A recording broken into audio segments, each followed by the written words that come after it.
The subconscious mind and the conscious mind are two separate entities living inside one person, inside one body, inside one brain. And these two minds, conscious and subconscious, have alternate ways of viewing reality. They have different ways of seeing the world. And in fact, they have different ways of communicating with us. And they both communicate with us at two completely different levels, as though they're almost in conflict with each other. So, we were hearing stories of many thousands of people meditating and spending hours meditating, weeks and months meditating. And although many people got the effect of that and the positive effect of that, there were so many people who weren't getting the effect of that.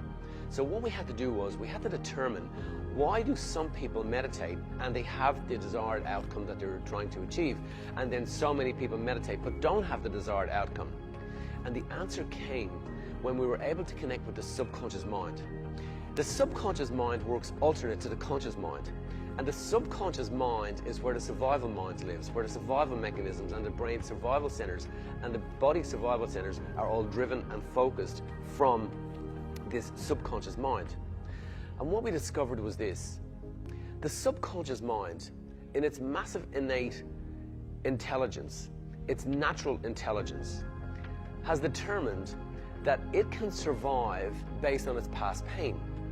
For example, if we grew up in an environment whereby we were told that we weren't good enough, we weren't great enough, we weren't capable, we weren't able, and we grew up in that environment with our parents or whoever it was that educated us and trained us, in growing up in that experience, the subconscious mind had to develop traits and characteristics to deal with that reality, to deal with that experience.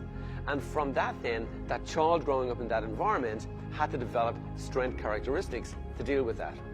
These strength characteristics then are then captured by the subconscious brain and become part of the human psychology and psyche of that person. So in other words, they develop a personality. So a personality is a collective of beliefs from the people who raised us in the morning of our life when we were growing up. And that personality then becomes a blueprint. When we get into our adulthood then, each day that we wake up each morning, the brain activates and it has to remember who we were yesterday so it can tell us who we need to be today. And in doing that, it has to access the blueprint. So that blueprint then is a collective of beliefs from the people who raised us when we were growing up in the morning of our life, now influencing the afternoon of our life. So, we discovered this. The subconscious brain and its massive capability is ignorant of our pain and our stress and our difficulty. It doesn't care about our problems. It doesn't care about our pain. It only cares about survival. And for it to survive, it is much more comfortable living in the pain of the past because it has learned to develop characteristics to deal with the pain of the past. And if the pain of the past then has given it and created the characteristics to deal with that, well then our dreams become irrelevant to the subconscious mind. And our determination to change our lives, improve our body, be healthier, be greater, be wealthier, be more abundant, all the dreams that we aspire to become irrelevant to the subconscious brain. They are a left brain phenomenon of dreams. And the right brain then has alternate ways of dealing with that. So, what we needed to do was, we needed to go past emotions. We needed to go past meditation. And we needed to be able to get in and connect with and communicate with and negotiate with the subconscious mind, that super subconscious mind. In doing that then, we realized that if we can teach the super subconscious mind, the subconscious mind, if we can teach it that we have learned the lesson from the pain that we grew up in our life as we grew up as children, well then the subconscious brain stops repeating the pain in the future. Now how does it repeat pain? And it does it this way. Whatever pain that we grew up with our parents, and we may have grown up in loving relationships, it doesn't make any difference. There was always something missing, and that missingness gave us and built our characteristics, the strength characteristics that determine our personality. So the super subconscious brain then ensures that literally we marry our mother. So we marry our fathers. So we marry the greatest pain from the past.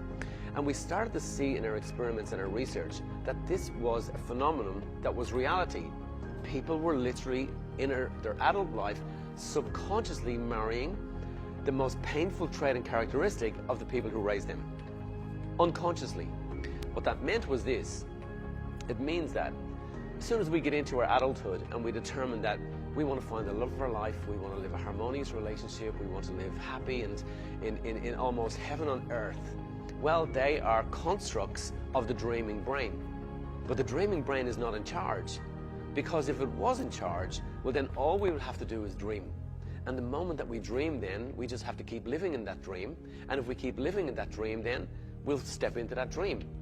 But it didn't take place. It doesn't happen, because dreams are not the driving force of our future. The driving force of our future is the subconscious mind. And if the subconscious mind has determined that the dream is irrelevant and it wants to live in the past, well, then it won't follow the dream. And it doesn't follow the dream because it has determined that if I do something new, if I follow my dream, if I listen to my aspiration, if I listen to my dreaming mind, well, then I'm going to have to do something new. And something new to the subconscious brain means I could be faced with new challenges. And because the subconscious brain has learned to deal with old challenges, it is much preferable to the subconscious brain that it lives with the old challenge. So literally, it's subconsciously, meaning beyond our conscious aware brain's ability to observe, the subconsciously then ensures that we marry that. What we done was this. In communicating with the subconscious brain, we were able to develop a process. We call that process a QAC process, which stands for the Quantum Affirmation Collapse Process. And we were able to take our students, and we were able to bring them into a moment, a 2-hour experience. And in that 2-hour experience, we were able to get past the subconscious brain. We were able to get in and connect with exactly the experience that had caused their greatest pain issue when they were growing up. And we were able to communicate with that memory of them. We were literally speaking to their memories from the past. We were speaking to the old them, to the younger them. And we were able to show them how to communicate with that brain, with that mind, with that consciousness. And to let that brain and consciousness be aware that the person had learned from those painful experiences, and that that person now acknowledges the strength characteristics that that negative experience gave them. In other words, they started to own their personality and not reject their personality. And rejecting a personality is an internal indoctrination, such as, I'm not good enough, I'll never make it, I can't do it, I better not do that. If I follow down this road, I'll lose all my friends, I better go back to sleep. So that's what the subconscious brain tells us all the time. And the miracle happened the moment that we were able to teach those people to own the characteristic that they developed in their pain, embrace that characteristic emotionally in their body, alter their body's psyche by finding gratitude in the pain that they suffered when they were growing up. And yes, pain and painful people take a lot away, but pain and painful people give us a lot of characteristics. They literally develop our greatest strengths and traits. And the moment that those people own them is the moment that they were able to break the cycle of their pain. And it's that moment then that we're ready to enhance our relationship, find the love of our life, tap into our abundance. Because literally, we have altered our subconscious mind and rewired our brain to the future reality that we wish to step into, so that no longer are we repeating the habits of the past, and now we start to develop new habits in the future. And the moment that we start to develop new habits in the future, that's the moment that the dream can come true. So, in essence then, thinking about it and acting about it is never going to bring it about. What we have to do is, we have to go past that, and we have to literally rewire our whole mind and body connection. And to do that, we have to disconnect from our pain. The moment that we disconnect from our pain is the moment that we're back in the driver's seat, and now we're driving the bus. Now we're in charge. Now we can determine it. And what we found was this: in the absence of doing that, following our dreams is a difficult journey ahead.